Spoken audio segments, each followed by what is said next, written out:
حضور اکرم صلی اللہ علیہ وسلم کا ارشاد ہے، طوبیٰ لمن یجد فی صحیفتی استغفارا کثیرا، مبارک بادی، خوشخبری ہے اس بندے کے لیے جو کل میدان محشر میں اپنے نامہ اعمال میں کثرت استغفار پائے، اس کی عادت ہو کہ بار بار بار بار بار بار اپنے رب سے معافی مانگتا رہے۔ امام الانبیاء حضرت محمد عربی صلی اللہ علیہ وسلم اور تمام حضرات انبیاء کرام علیہم السلام ہر طرح کے چھوٹے بڑے گناہوں سے معصوم ہوتے ہیں۔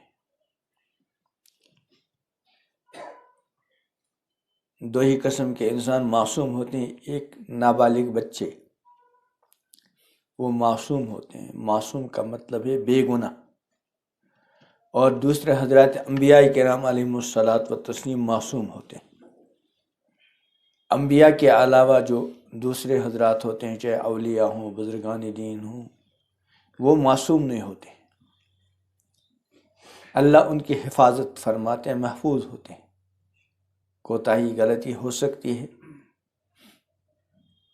لیکن چونکہ ان کو اللہ کے ساتھ ایک خاص تعلق ہوتا ہے، جب ان سے کوئی چھوٹی بڑی غلطی ہوتی ہے تو ان کے اندر ایک بے چینی پیدا ہوتی ہے،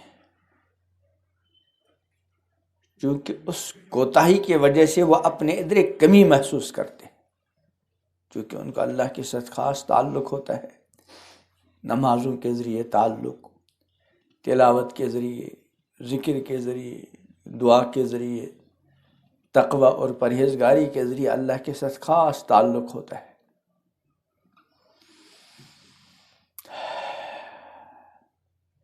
ان کے دل اللہ تعالیٰ کی عظمت سے معمور اور منور ہوتے ہیں، روشن ہوتے ہیں۔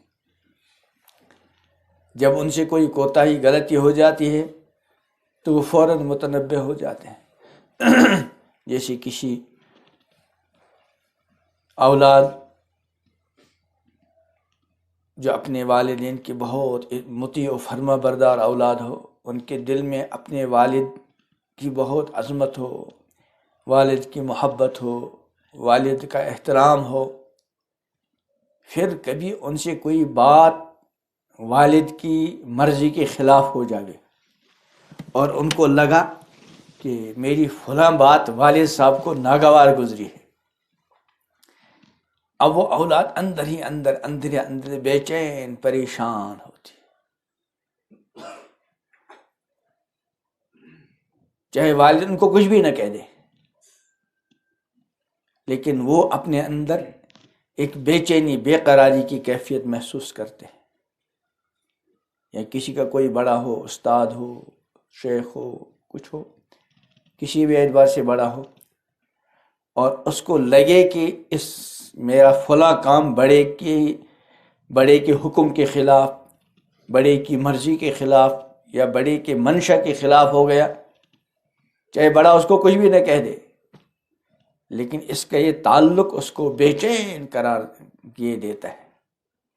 اور جب تک وہ بار بار اپنے اس استاد، اپنے والد، اپنے اس بڑے سے معافی نہیں مانگتا، اور اس کو جب تک پورا اطمینان نہیں ہوتا کہ والد نے مکمل معاف کر لیا، اس وقت تک اس کو چین و قرار نہیں آتا، بے چین ہوتا ہے۔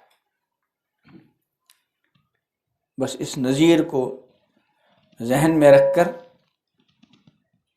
جب بندے کا تعلق اپنے خالق و مالک سے واقعی بندگی کا تعلق ہوتا ہے، اللہ مجھے بھی عطا کرے، آپ حضرات کو بھی عطا کرے حسن بندگی، جو ہماری زندگی کا اصل مقصد ہے۔ جب بندہ ٹھیک طریقے سے اللہ کی بندگی کی کوشش کرتا ہے اور بندگی کے وقت اس کو اپنی بندگی کا استحضار ہوتا ہے، نماز میں اس کو احساس ہوتا ہے اس وقت میرے اور میرے اللہ کے درمیان ایک خاص تعلق ہے. ہم ہر حال میں اللہ کے بندے ہیں، وہ ہر حال میں ہمارا معبود برحق ہے، خالق و مالک ہے. لیکن جب عبادت مثلا نماز کا وقت آ جاوے تو اس وقت بندے اور رب کے درمیان ایک خاص تعلق ہوتا ہے بواسطہ عبادت، بواسطہ نماز، بواسطہ رکوع، بذریعہ سجدہ، بذریعہ تلاوت، بذریعہ ذکر.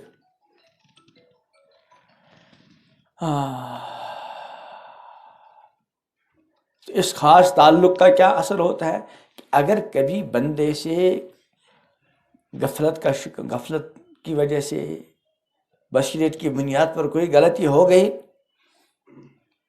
اب وہ اندر ہی اندر بے قرار بے چین ہوتا ہے، اور جب تک اللہ سے معافی نہیں مانگتا اور جب تک اس کو اطمینان نہیں ہوتا کہ میرے اللہ نے مجھے معاف کیا ہے، اس وقت اس کو چین و قرار نہیں ہوتا.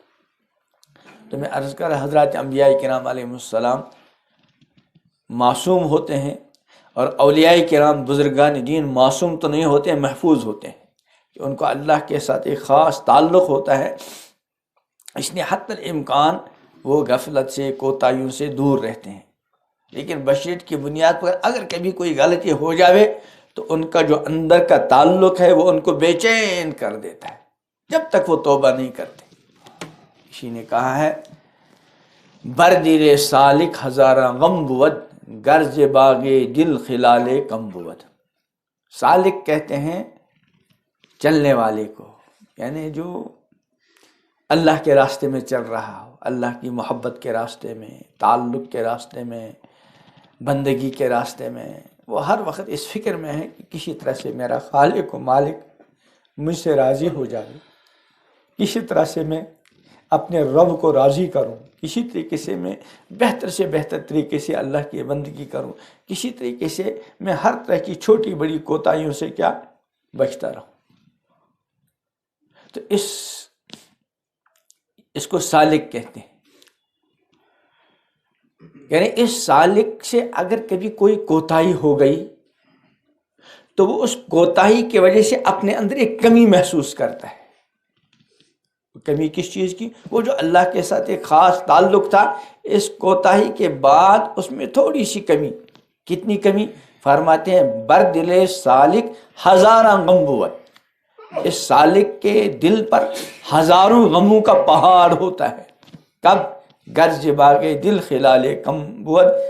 اگر اس کے دل کے اندر جو ایک باغ و بہار کی کیفیت ہوتی ہے، اللہ ہم کو وہ باغ و بہار عطا کرے، اس کا کوئی حصہ عطا کرے.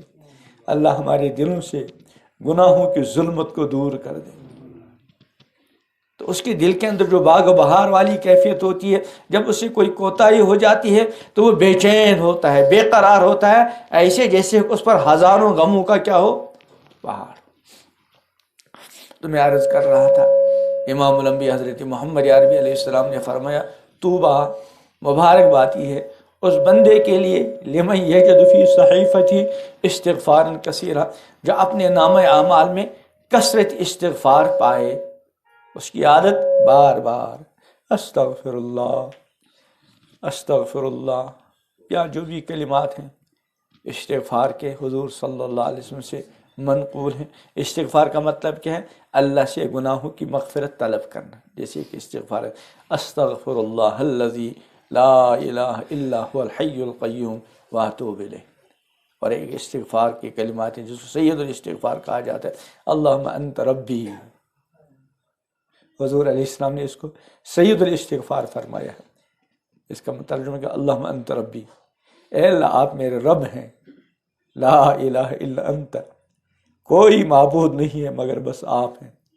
خلقتنی، اے اللہ آپ نے مجھ کو پیدا کیا. وانا عبدک، میں آپ کا بندہ ہوں. وانا علی عہدک ووعدک ما استطعت، اور جتنا مجھ سے ہو سکتا ہے میں آپ کے ساتھ جو وعدہ کیا ہے اس پر قائم.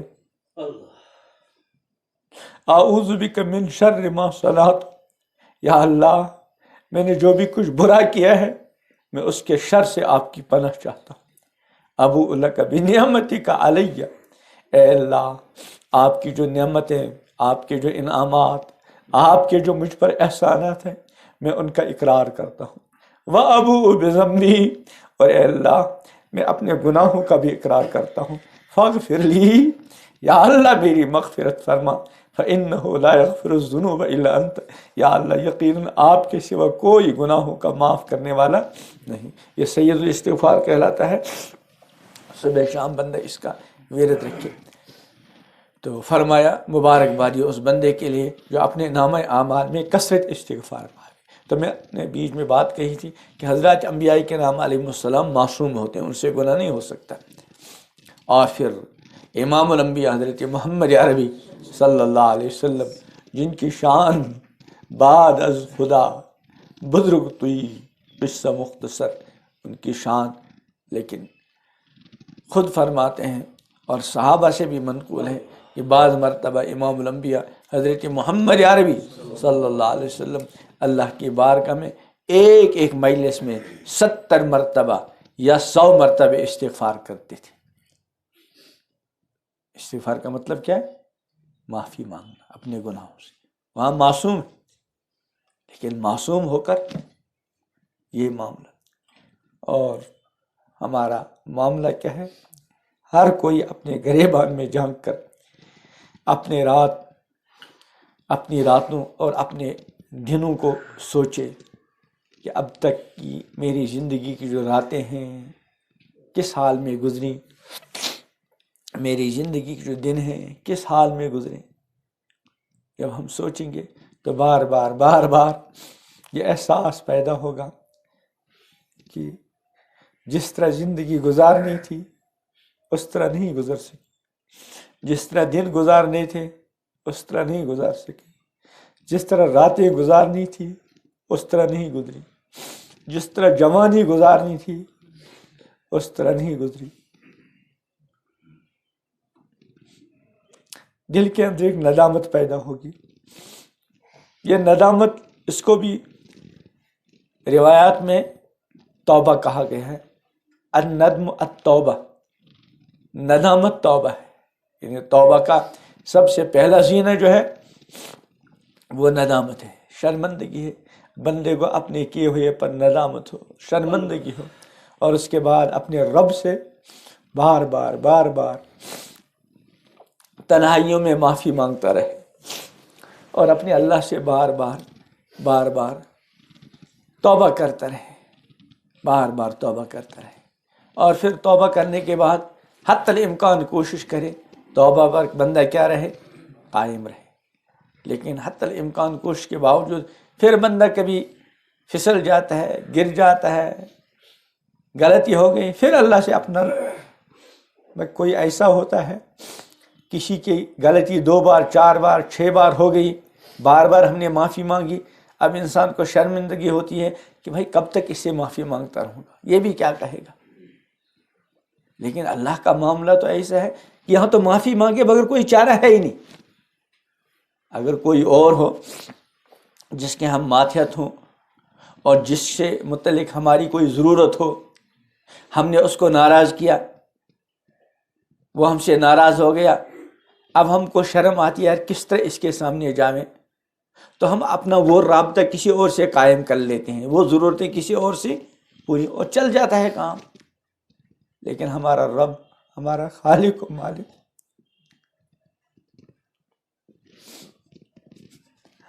بندہ کتنا بھی گنہگار آخر جائے گا کہاں؟ کوئی اور در تو ہے ہی نہیں۔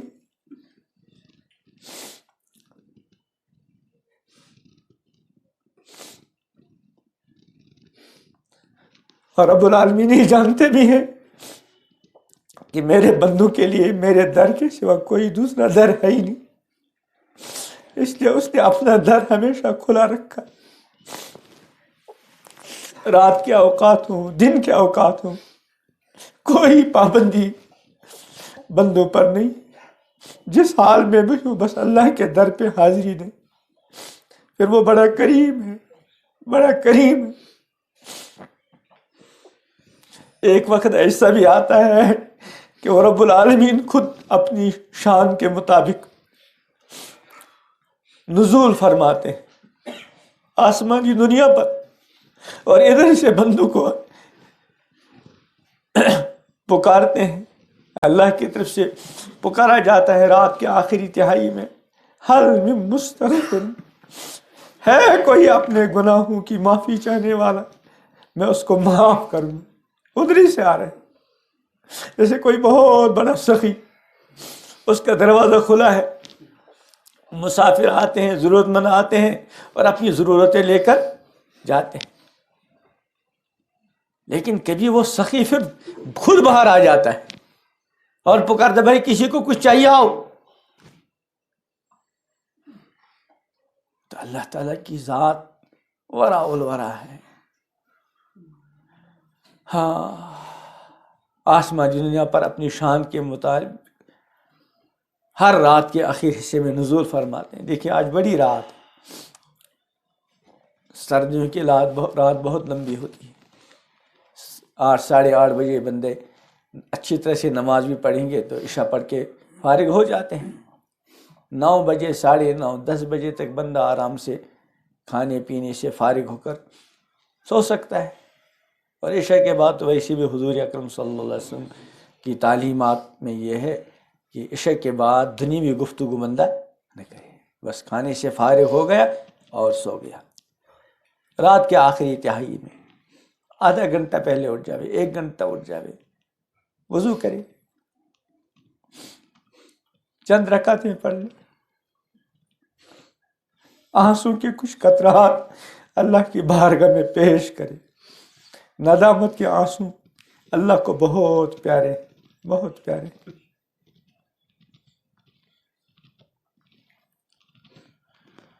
ہاں،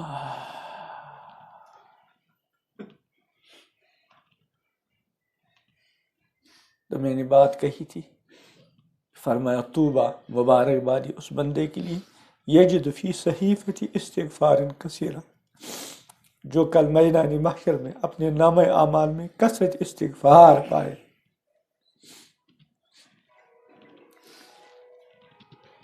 اس کائنات میں انبیاء کے بعد سب سے اونچا مرتبہ سیدنا ابوبکر صدیق رضی اللہ تعالیٰ عنہ کا، ان کو حضور صلی اللہ علیہ وسلم نے نماز کے اخیر کی وہ خاص دعا تلقین فرمائی، اللہم انی ظلمت نفسی ظلما کثیرا۔ یہ دعا ہم پڑھتے ہیں، استغفار ہے۔ تو گناہ کے بعد، غلطی کے بعد تو استغفار ہوتا ہی ہے، نمازوں کے بعد بھی بندہ استغفار کرے۔ استغفار سلام پھیرتے ہیں تو کیا کرتے ہیں؟ استغفر اللہ، استغفر اللہ۔ یہ صرف زبان سے نہ ہو، اندر احساس ہو کہ ہاں جیسی مجھے نماز پڑھنی چاہیے تھی ایسے نماز میں نہیں پڑھ سکا، استغفر اللہ، میں اللہ سے معافی طلب کرتا ہوں، معافی طلب کرتا ہوں۔ کسی نے کہا ہے آبینا از گناہ توبہ می کنند، آبینا از گناہ توبہ می کنند و عارفاں از عبادت استغفار۔ ہم جیسی ٹوٹی پھوٹی تھوڑی بہت عبادت کر لی تو اگر ہم سے گناہ ہو گیا تو ہم توبہ کرتے ہیں، لیکن عارفاں جو اللہ کے پہچاننے والے ہوتے ہیں، جن کو اللہ کی معرفت حاصل ہوتی ہے، اللہ ہم سب کو بھی عطا کرتے ہیں۔ عارفاں از عبادت استغفار، وہ عبادت کر کے اللہ سے کیا کرتے ہیں؟ استغفار کرتے ہیں، اللہ سے معافی مانگتے ہیں۔ ہمارے لیے تو معافی کے سوا کوئی چارہ ہے ہی نہیں۔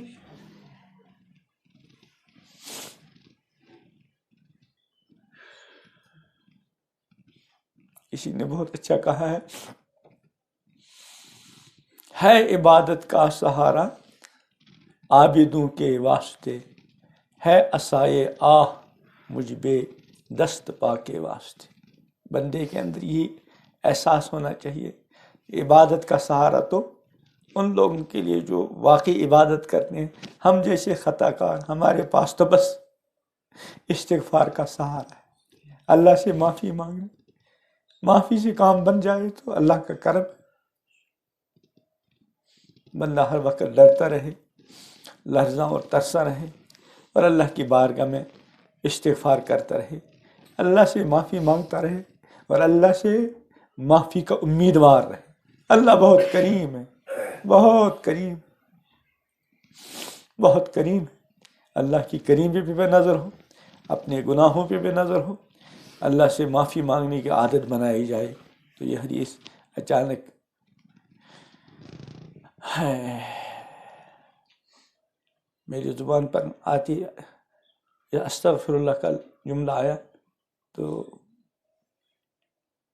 اندر سے بات آئی کہ اسی پر کچھ عرض کروں۔ اللہ تعالیٰ ان باتوں کے میرے لیے بھی مفید بنائے، آپ حضرات کے لیے مفید بنائے۔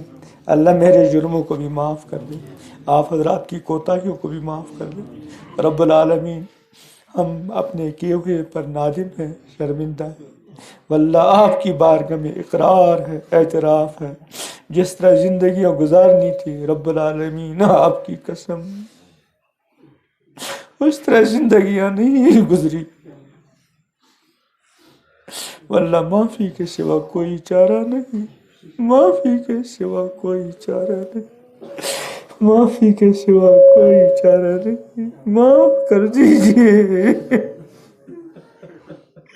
معاف کر دیجئے، معاف کر دیجئے، معاف کر دیجئے میرے رب، سب کو معاف کر دیجئے میرے رب۔ یہ تیرے بندے تیری طلب میں آتے ہیں، تیرے لیے آتے ہیں، کوئی دلی بھی غلطی، اے میرے رب میری وجہ سے ان کو محروم نہ رکھے۔ میرا اللہ اپنے ان طلب والے بندوں کی سچی طلب کے صدقے میرا اللہ مجھے بھی معاف کیجئے، مجھے بھی معاف کیجئے، مجھے بھی معاف، ان سب کو بھی معاف کیجئے میرے رب۔ پوری امت کو معاف فرما، پوری امت کو معاف فرما رب العالمین۔ یہ تیرے بندے تیری بارگاہ میں اپنے ہاتھ پھیلائے ہوئے ہیں میرے اللہ، کسی کو خالی نہ لوٹا، کسی کو خالی نہ لوٹا۔ مختلف مشکلات، مختلف پریشانیوں کے ساتھ، مختلف حاجات کے ساتھ آئے میرے اللہ، ہر ایک کی ہر جائز حاجت کو پورا کر دے، ہر ایک کی ہر پریشانی کو دور فرما، ہر ایک کی ہر پریشانی کو دور، ہر ایک کی ہر پریشانی کو دور۔ اے مشکلات میں پڑے ہوں کے لیے مشکل کشا، اے مشکلات میں پڑے ہوں کے لیے مشکل کشا،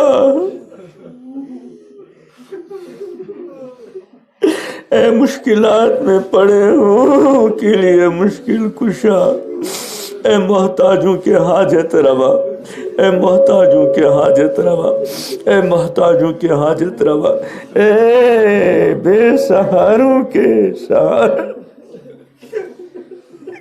اے بے سہاروں کے سہارا، اے بے سہاروں کے سہارا۔ سب کی بگڑیاں بنا دیجئے، سب کی بگڑی بنا دیجئے، سب کی بگڑی بنا دیجئے میرے اللہ، سب کی جائز حاجات کو پورا کی، سب کی پریشانیوں کو دور فرما یا اللہ۔ بیماروں کو شفا عطا فرما، بیماروں کو شفا عطا فرما، پریشان حالوں کی پریشانیاں دور فرما یا اللہ۔ بے اولادوں کو اولاد صالح عطا فرما یا اللہ۔ ابھی آپ کی ایک بندی یا اللہ اولاد کے لیے دعا کے لیے انہوں نے کہا تھا میرے اللہ، بار بار ان کا ابارشن ہوا ہے میرے اللہ، یا اللہ اب کی بار ان کو عافیت کے ساتھ اولاد صالح دے دیجیے، عافیت کے ساتھ اولاد صالح۔